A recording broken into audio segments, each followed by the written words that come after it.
His focus should be on the loss of life. Pete Hegseth has served this country honorably. I never put on the uniform, but I certainly have a lot of damn respect for the people who do. 'Cause the devil is a Democrat. What's happening, everybody? Welcome back to yesterday's news channel, where we watch CNN so you don't have to. Last night on NewsNight with Abby Phillip, Shermichael Singleton was basically the only person on the panel trying to have an adult foreign policy conversation, while Ana Navarro and the rest of the table turned the Iran discussion into another emotional cable news event. Shermichael Singleton kept the focus on the facts, the precedent, and the actual stakes. And once that contrast shows up, the whole segment starts looking ridiculous really fast. Anyway, let's watch Shermichael Singleton make short work of Ana Navarro, Abby Phillip, and the rest of the panel. Let's go.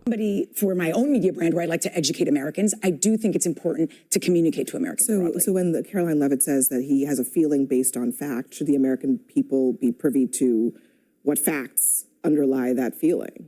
Sure, you have to make your case, but I also remember during the Obama administration, during Libya, the administration did not feel the need to get permission, if you want to put it that way, from Congress for those strikes. I think they actually put a 32-page document together listing all the legal reasons why the president wasn't mandated by the Constitution for those military airstrikes, and we had hundreds of them, maybe even thousands by some accounts. That said, the way I look at this, for 47 years, Iran has been the #1 state sponsor of terror. The United States of America, we have interest in that part of the world. Number two, China is our greatest adversary. They're only getting stronger. They're putting a lot of money, beefing up their military technology, specifically hypersonics. They import about 13 to 14% of all crude oil from Iran, 1.38 million barrels pumped per day, 80% out of Iran going to China. And so if you want to make the case strategically speaking why this matters, one, we have interest in the region. Two, we want to make sure that China does not usurp the United States of America in terms of global dominance. That, to me, is a very solid argument about why we need to remove the regime. I don't think anyone to me that we are, 4 or 5 days into this now, and there still hasn't been a formal address to the nation by the President of the United States. Look, I think Donald Trump, and to a certain extent Hegseth as well, I think their psyche changed as a result of Venezuela. They are emboldened. So him beating his chest and talking about all of this feels like not the right thing at the right time, and his focus should be on the loss of life.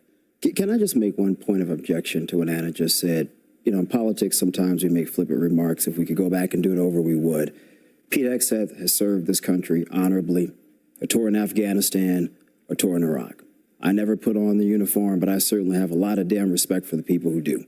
He led his troops for about a year as a leader.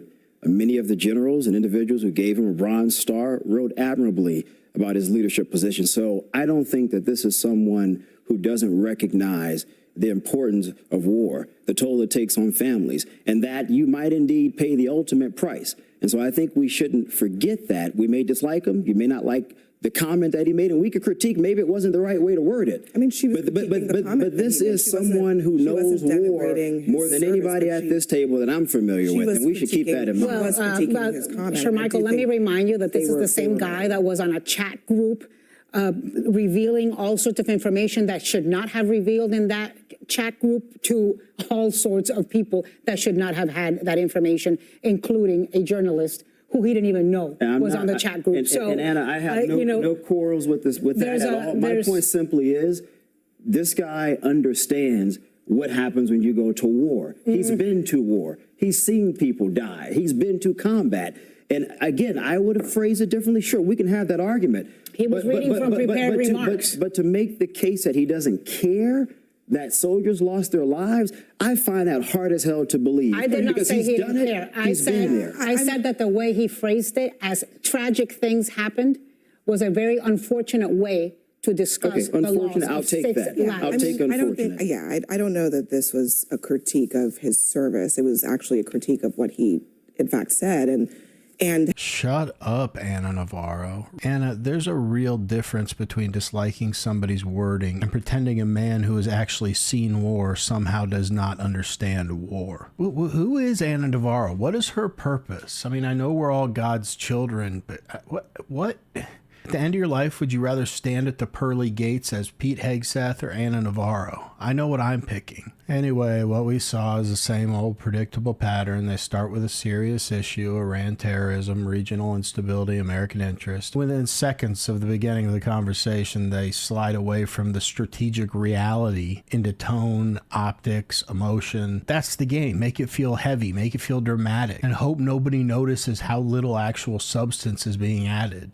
In case I'm missing something, I think Shermichael's point was Iran has spent decades funding terror, right? I mean, that's what they've done. They've destabilized the region. They've threatened both American interest and our allies. That's the reason this conversation matters in the first place. It's such a CNN move. Anyway, the next clip gets even better because now the panel stops arguing about tone and starts hiding inside semantics. Oh yeah, real quick, before this next clip, quick context. At first, they're just continuing the conversation from the first clip, but I saw there was a good exchange at the end where the panel shifts into Gavin Newsom's recent comments about Israel and Americans' relationship. I just didn't want you to feel caught off guard if the conversation feels like it shifts. So anyway, back to it. I wouldn't call this a war as much as I'd call it a conflict that should be very short and sweet. I don't know if this is technically a war. Would you consider it a war? It's a significant military operation. Strategic strikes are not war.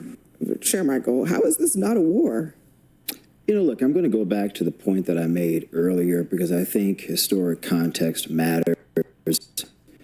Presidents have gotten us entangled, if you want to put it that way, in foreign conflicts without going to Congress. And again, the best case that I could find researching this that people might remember around my age was the Obama administration. We were in Libya, I believe, 7 months, correct me if I was wrong. Mm-hmm. And a lot of Republicans at the time, and even some Democrats said, many more Democrats than Republicans. Correct. You can't do this. And Democrats sued him. And they did, and the judge actually said that he kicked out that lawsuit, of course, as I'm sure you're aware. Yeah. But the administration argued that this was a limited airstrike without troops on the ground. Therefore, it was not war. I think the Trump administration is making the same argument. Whether you like it or not, there is some precedent here. Yeah, I definitely. So part of it is Netanyahu's tactic of aligning himself with the Republican right in American politics, but also with the way that he waged the Gaza war, which caused global public opinion to turn against Israel. And he didn't care because he wanted to go out and obliterate Hamas. But now the chickens are coming home to roost.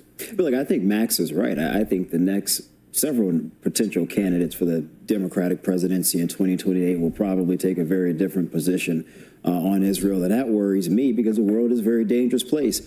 We're lucky from our geographic location that we don't have to deal with the constant threats that Israel or Saudi Arabia or Jordan or any of our other allies in the region constantly have to face when dealing with entities like Iran that are funding most of these proxy groups in that region. And so it's one thing to be critical of Benjamin Netanyahu. You have freedom of speech. He's running for president soon. Okay, I'm okay with that, even though I disagree.